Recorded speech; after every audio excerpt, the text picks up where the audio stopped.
All right, good day, everyone. Welcome back to Dext Maths Tutors. We're glad to have you here today. And basically today, yes, I'm not going to be teaching anything new. I'm going to be solving the assignment I gave you on indices. Do you remember? I hope you can all remember. I'm just going to be solving the 3 questions I gave you on indices because I've been getting, a lot of can you please solve for us and all of those stuff you get.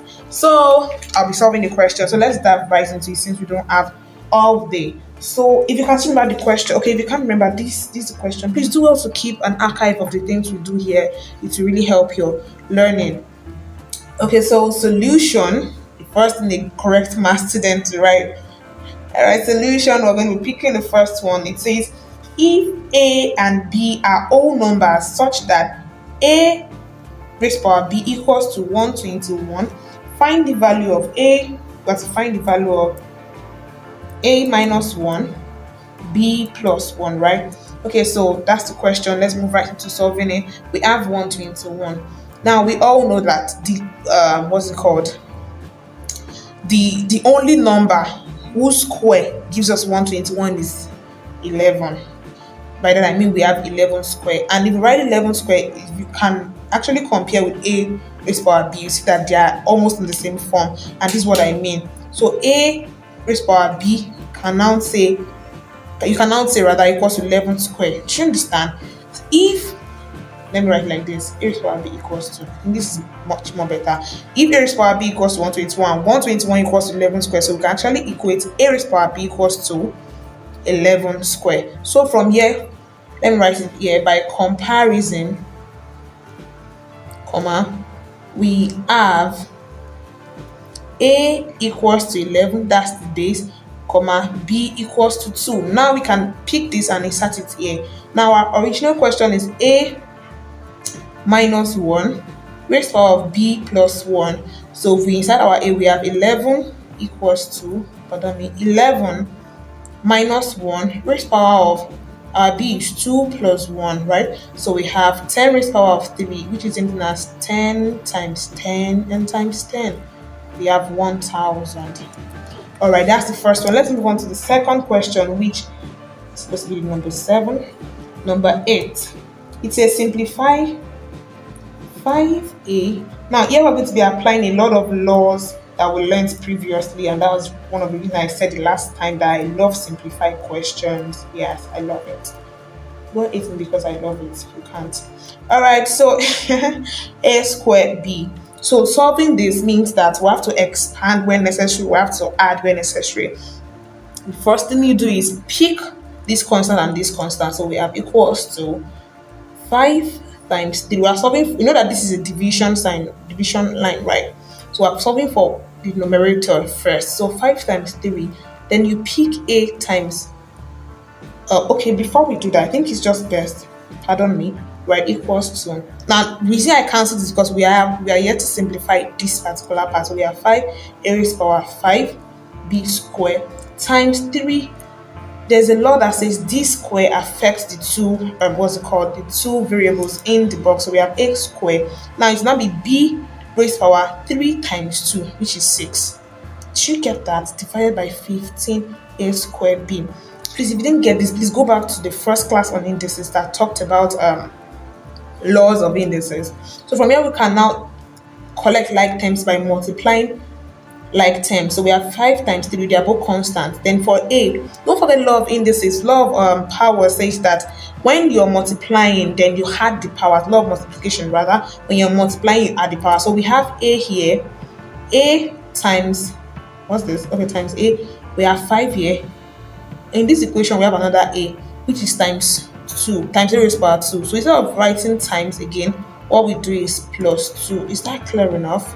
Then for the B, we write B, we have 2 here multiplied by 6. So we had addition of 6. You understand that? Then we divide by 15A squared B. Okay, let me write this properly from here. 15 times 5 times 3 rather is 15, Then we have A raised power what? 5 plus 2 is 7. Then we have B raised power of 8 divided by 15 raised power A square B. Now from here, we can cancel out 15 to have A raised power 7, B raised power 8 divided by A square B, right? Then from here we can have a raised power 7 minus 2. Now we are using the law of division. Then b raised power 8 minus 1. So we have a raised power 5, b raised power, pardon me, yes, a raised power 5 and b raised power of 7. So this is our final answer. I think the last one that we have, okay, this is it. That is the number 9. Sorry, the last part I mentioned 10, it was supposed to be number 9. I mean, the class I taught that. So we have 1 minus 1 plus x squared minus 1 raised power of negative 1, all raised power of negative 1. I know it looks a bit complicated, but let's just be calm and follow me. Just follow me. So solution, the first thing we do is that we have to reverse this minus here. And to reverse minus, what did I say? You divide by 1. No, yes, you divide by 1. And this is what I mean. You have 1 minus. To have this, we have 1 over all of this that are inside the bracket. So we have 1 plus x squared minus 1. Don't forget there's still another minus 1 here, so we insert it, right? Now, to solve for this properly, we can name this equation 1, just so that we don't get confused. Now, we say from equation 1, we pick the denominator. We have 1 plus, let me circle this, 1 plus x squared minus 1 raised power minus 1. We can represent this as 1 plus.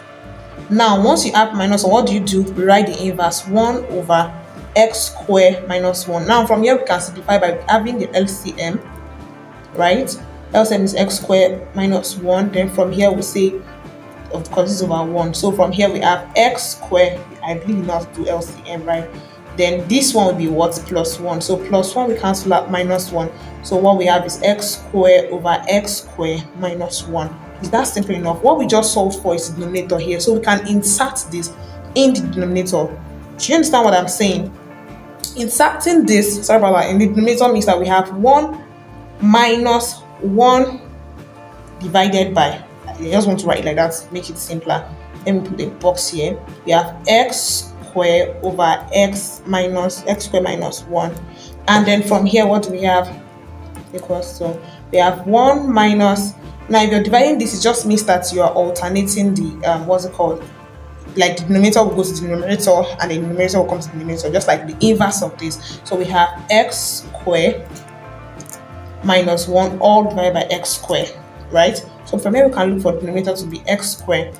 Then you do your math, your LCM, minus x squared, but don't forget that there's the bracket here because we are taking the whole of this, x squared minus 1. So from here, we can solve as x squared minus x squared, opening the brackets, negative and negative equals positive, all divided by x squared.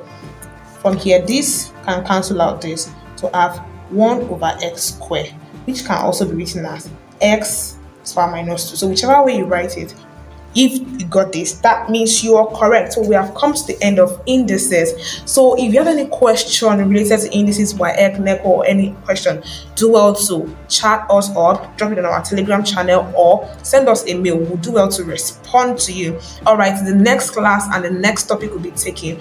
Be good, and don't forget, one thing that makes you a good math student is practice. Go back to these questions, practice them. If you're yet to subscribe, please do well to subscribe and hit the notification bell. Till next time, bye.